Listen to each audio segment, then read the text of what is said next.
This is Changing the Narrative. I'm David Rives, and we are changing the narrative every week on this podcast. We've been spoon-fed a narrative of naturalism, a narrative of atheism, a narrative that says that you don't matter, that basically you're star stuff. But what we've found is that that narrative is pushed very, very hard on today's youth. Young people are saturated with ideas of evolutionary theory, with ideas that they have no purpose in life, with ideas that, again, that they're simply here as a result of natural selection and mutations over vast periods of time. And that has led to hopelessness within not just our youth, but as those youth grow up, the last few generations have felt this hopelessness. We've seen suicide rates skyrocketing. We've seen school shootings and atrocities. Well, today my guest, Dr. Grady McMurtry, is here to talk about why the youth are so targeted in this particular case. Welcome to the podcast. Thank you, sir. Pleasure to be with you. It is great to have you in studio today. First, I want you to give me just a moment of background. Have you always been a committed Christian creationist? Oh, by no means. Okay. Are you sitting down? I want to make sure. I was born in San Francisco. Okay. I'm an early baby boomer. Okay. And to a family that was not Christian. My father had a very bad experience in his youth and had turned away completely. My mother was raised in a very marginal Christian type of atmosphere, but had, after high school, gone away. So it was not hardcore atheist, but it was nonetheless an atheist type of an upbringing. And being born in San Francisco, I was raised in Chinatown. Wow. But we then moved over to Berkeley because when my father stepped down out of the military, he became a professor at Berkeley, and so we moved over to Berkeley. And so I actually was raised on the campus of Cal Berkeley. Wow. And when I was not in the public school being taught in elementary school that evolution was true, Mm-hmm. and as a matter of fact, in my elementary school, they used to borrow me from one classroom to the other because I knew more about dinosaurs than the teachers did. You see, I had grown up in the paleontology laboratories at Cal Berkeley. Okay. And so I was an evolutionist, grew up as an evolutionist, would go on to get my Bachelor of Science and my Master of Science as an evolutionist. Wow. Okay. So I not only believed it, but taught it, and taught it in the public school systems. I taught it from the 7th grade level to the university level. At the age of 27, however, in a search for truth, which is what a good scientist does. Mm-hmm. You know, I hate to point this out. Today, science, I lament, is the search for the next paycheck. It's the search for the next grant. Yeah. It's the search for acceptance. But it's not science. Right. It's not even really good pseudoscience. Yeah. So a good scientist, talking about evolution, but a good scientist seeks truth. Yeah. A good scientist doesn't seek knowledge. You and I both know that on the internet, half the stuff is garbage. It's all knowledge, but it's garbage. That's just it. So we don't. A good scientist doesn't seek knowledge. Okay. Yes, we do need to know, but we don't seek knowledge for the sake of knowledge because half of it's bogus. Mm-hmm. A good scientist seeks the truth. Mm. So in a search for truth at the age of 27, I simply did what many others have done. I mean, there's nothing new at all. The argumentation goes back 2,000 years. Was Jesus telling the truth? Mm-hmm. He is the Son of God. He is God, etc., creator. Mm-hmm. Or is, and some people say, is he a lunatic? Was he simply an insane human? Or was he a liar? Mm-hmm. Simply a human intentionally lying? Mm-hmm. But that's an old argument. Yeah. It's been around for 2,000 years. But at the age of 27, in a search for truth, I decided to take a look at the claims of Christianity. So I did what you would expect me to do. I did a very intellectual study of it. Yeah. And after 6 months came to the conclusion that Jesus was telling the truth. Wow. You see, when you take a look not just at the Bible, but at the histories of the world, there are at least 9 historians or more who talk about Jesus Christ. Right. It's not just Josephus, but Josephus does. Most people think about him, but there were others. Mm-hmm. And so I read the histories outside the Bible. I read the Bible for the first time. I looked at the claims, particularly in the Gospels, of course, dealing with Jesus. And after 6 months of very diligent study on my own. Now, yes, I was being led by the Holy Spirit. I know that now. But at the time, I didn't even realize that. So basically, it was not, and I'm not discounting emotion, but it was not emotion. It was not faith. It was your intellect that led you to the truth. Right. And, the Holy Spirit always uses the right bait. Yes. For me, the bait was the intellect. I got you. Everybody comes to Christ in a spectrum from intellect to emotion. But nobody comes 100% one way or the other. The person who comes running down an aisle, and I have actually seen this with tears in their eyes, yeah, it was 98% emotional, but it's still 2% intellectual. They had to make a decision to run down the aisle. For me, it was 98% intellectual and 2% emotional, and then I got more emotional about it later. Right. But once I became a Christian, that just made me a saved evolutionist. Okay. Once I had determined that Jesus was telling the truth, I either had to accept it or reject it. If I rejected it, I did it knowingly. And that's the same as lying to yourself. So I could prove that he was who he said he was, and I had to accept it to maintain intellectual honesty. But that still made me just a saved evolutionist. Okay. Well, that's an impossibility. Yeah. If you believe in true atheistic evolution, you can't be a Christian and an atheist at the same time. I got you. So I spent 16 months looking at the science. I started with a blank piece of paper. I simply reevaluated all of what I knew. So I took a look at the physical evidence, the natural laws, all of these materials, and it took me 16 months. So I started fresh, didn't allow what I had learned or taught others, because I had been a teacher of evolution. Yeah. Didn't allow that to influence me. The last straw was when I asked myself, could the law of gravity ever evolve? Oh. I think that's a pretty good one. Yeah. Because in all the science I know, gravity cannot have evolved from something less. It has to be what it is. It is one of the true constants of nature, like the fine particle constant, alpha. And these things have to be accurate to more than 100 digits to the right side of the decimal point, or the universe falls apart. Yeah, on a universal scale. So they have to be that way. Okay. And so I took a look at the laws of science, realized that to have laws, you have to have a lawgiver. That's right. Just to start with, that things like gravity could not have evolved, period. They had to come into existence whole and complete. Then I took a look at the physical evidence, which I knew quite well. I grew up on the campus at Berkeley as a child.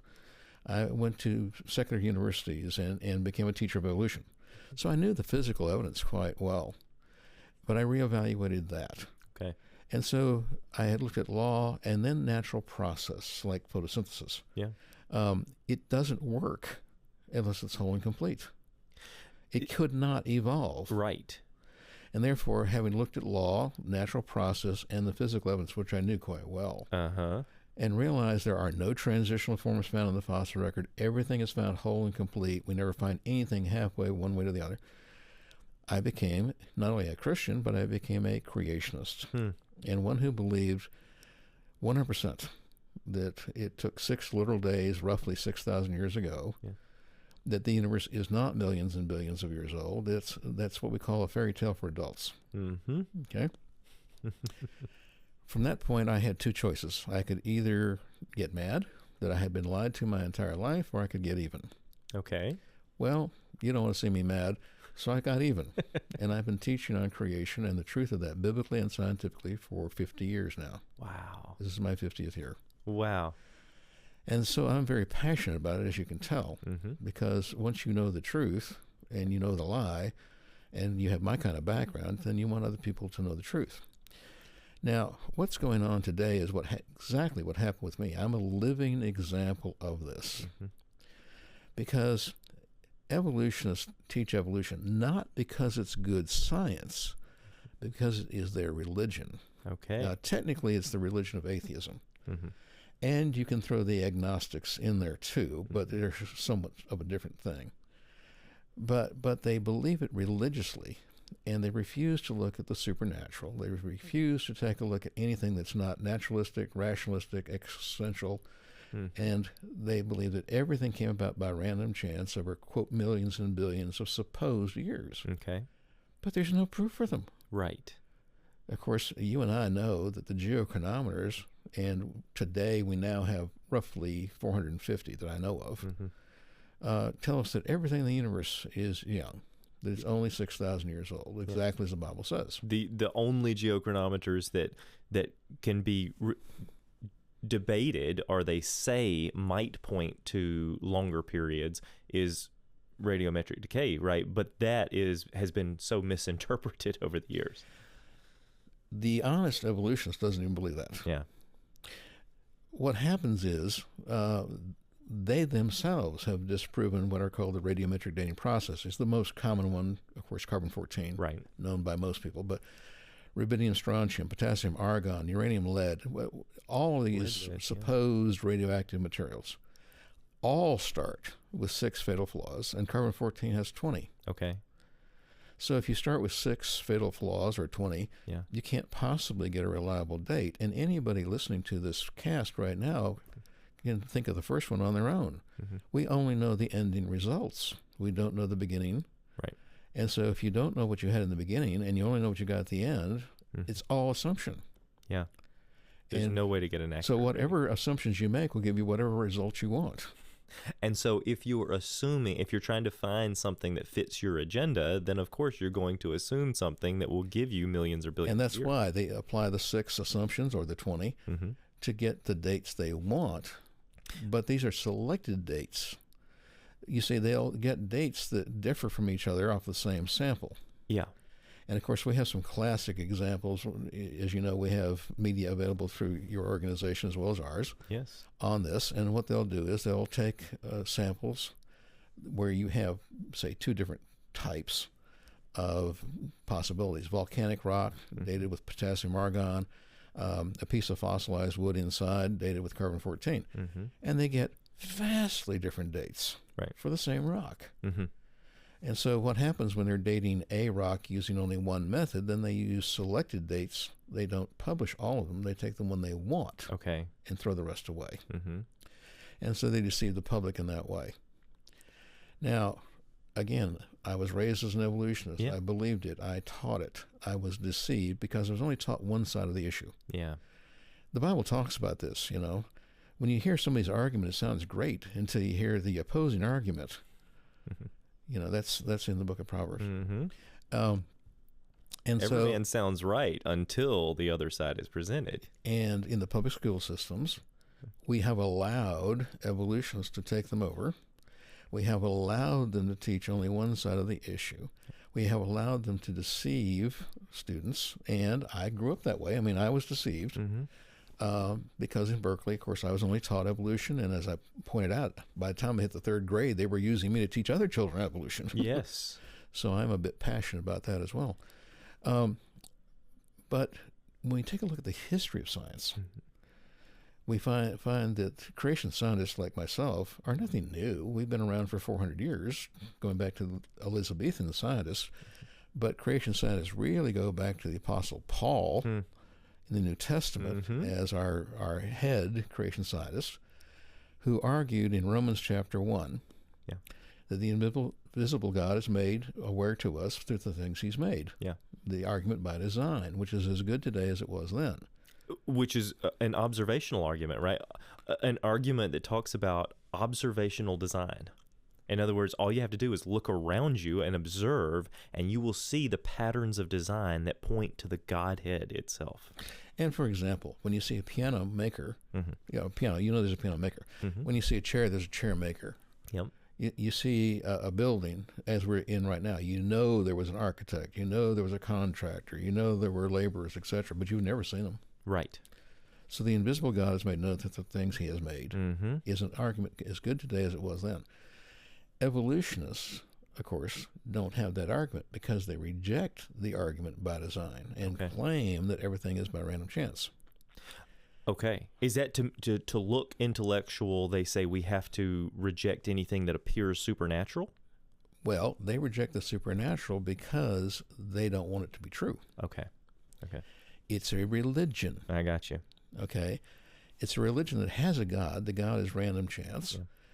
And, of course, they have their tenets, just as Christianity does. And one of their tenets requires that things are millions and billions of years old. Okay. And their mantra is, give me enough time and anything can happen. And those are the 8 words by which they live and die. Mm-hmm. Now, evolutionists know really that they're wrong, and they say statements like Lowenstein's statement. We cannot allow a divine foot in the door. We have a prior commitment to naturalism. Yeah. So they won't even look at the supernatural, but a good scientist does not limit themselves when it comes to access to knowledge. So while the evolutionist wants to use only natural input and tells fairy tales for adults, the proof by ranking and so forth, the scientist who opens himself up to receive knowledge from the supernatural then has both. Okay, what you just mentioned, and that was a quote from a scientist. Lowenstein, Lowenstein, you cannot allow a divine foot in the door.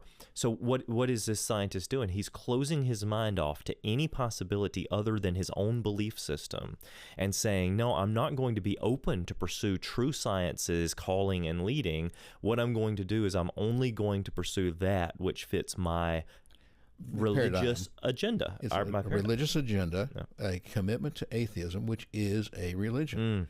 It is equally religious to any other religion because it's a religion that says there is no God. Well, that's equally religious to a religion that says there is a God. Now, you mentioned just a second ago, Dr. McMurtry, you said, you mentioned it twice so far, a fairy tale for adults. I love that. I love that. The problem comes when the fairy tale for adults is passed on to unsuspecting children, which then perpetuates that fairy tale to the next generation. Correct. And you've mentioned that you've written on the idea that it's our children that they're actually after. Correct. Think with me for just a minute. The public schools have been taken over by the atheistic view of the world. Yeah. And that's not education. That's indoctrination. Good education requires exposure to both sides of an argument. And then the student is supposed to be allowed to decide which of the two they will accept based on the evidence and their own analysis. So what evolutionists do is they prevent children from hearing the creation viewpoint of a young creation, a design, creator God, and teach them only that supposedly random chance produces complexity. But that is contradicted by the laws of thermodynamics. It's contradicted by the existence of natural processes. And so what they're actually teaching is anti-science. Now, I said that it's our children they're after. Now, when you take a look at demographic studies, for instance, we know that in only 10 years, from 2009 to 2019, those that were being educated in the public schools, there's a 10% increase from 60 to 70% believing in evolution. But when you take a look at adults who are 65 and older who were exposed to creation, many of them, half of them still believe in a young earth and young creation. And this just drives the evolutionists nuts. So they're using the public education system, and they are not using it to actually educate. If I may, Mr. Trump recently talked about how we are 40th out of 40 nations. That's right. And it's because we're teaching evolution only. We're spending time and money and effort to teach a lie, to teach something that has no substance whatsoever. We would be far more advanced, and I'm not against teaching them together, because if you teach them together, it's like counterfeit money and real money. You teach creation next to evolution. Evolution's the counterfeit. Right. You can spot that. Now, it is our children they want.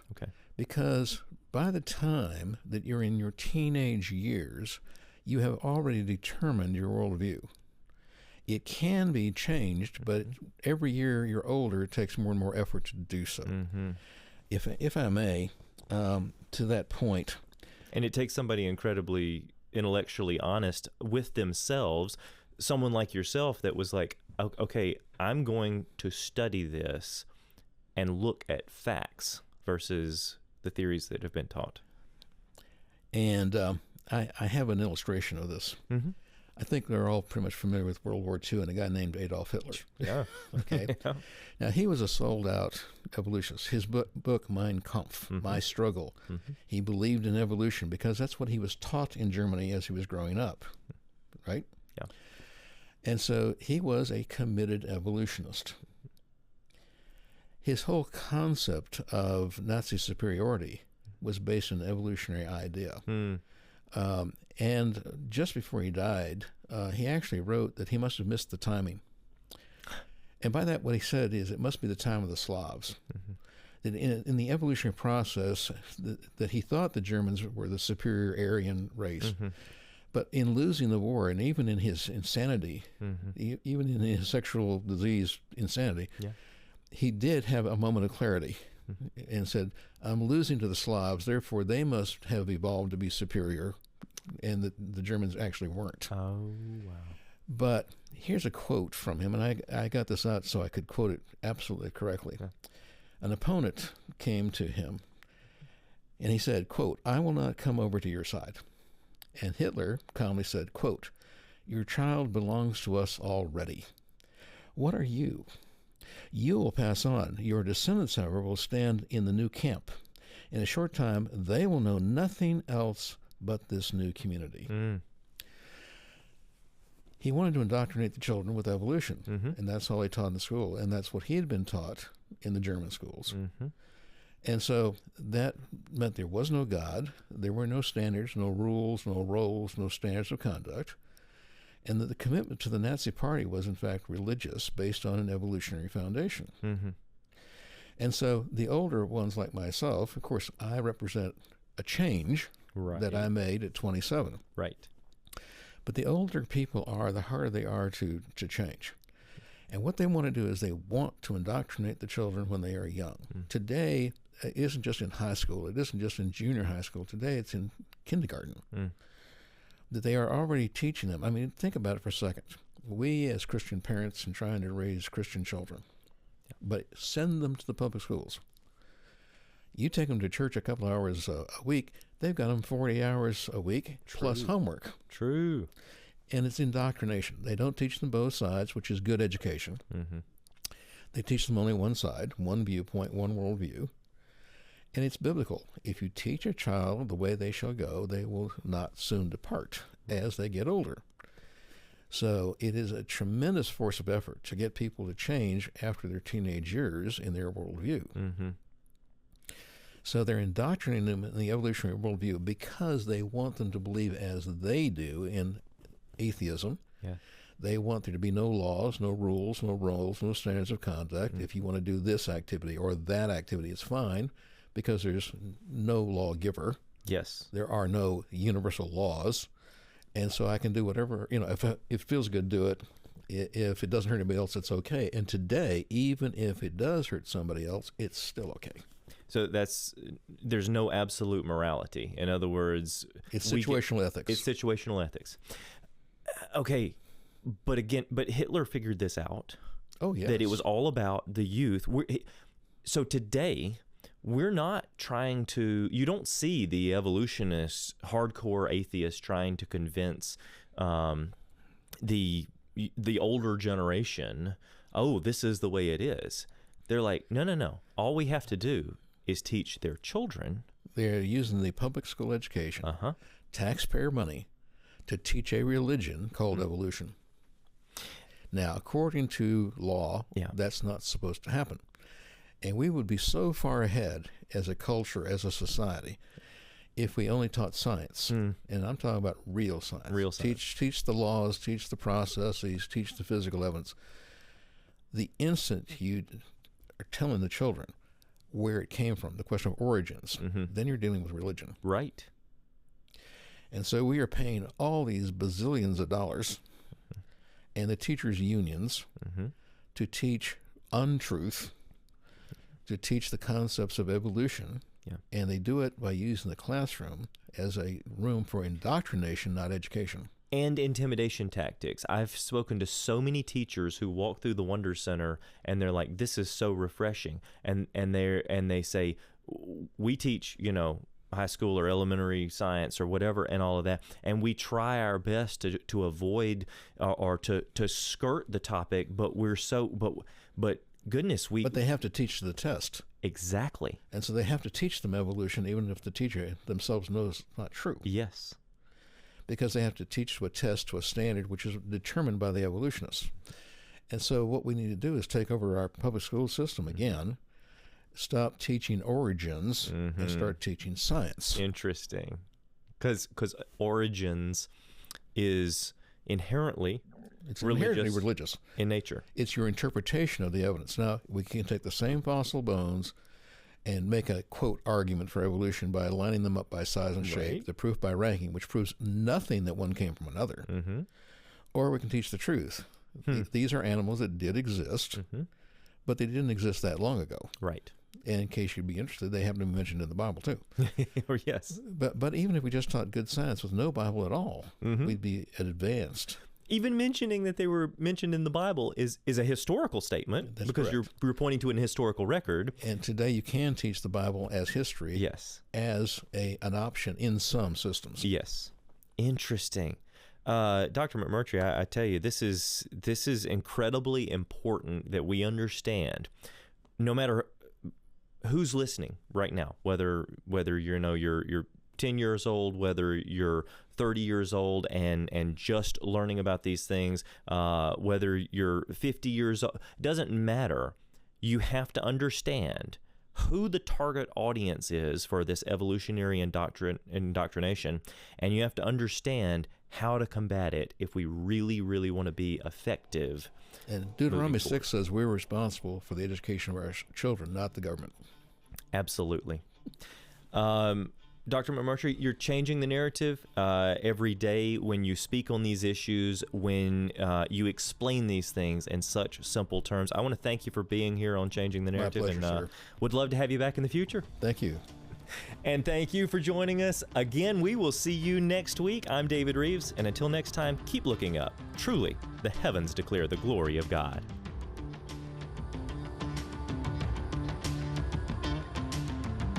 Find us on all social platforms to stay informed.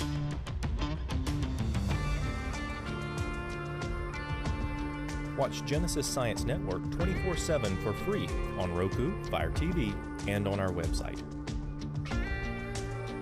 Visit the world's largest origins-based store, creationsuperstore.com. Plan your trip to the Wonders Center and Science Museum just outside of Nashville, Tennessee.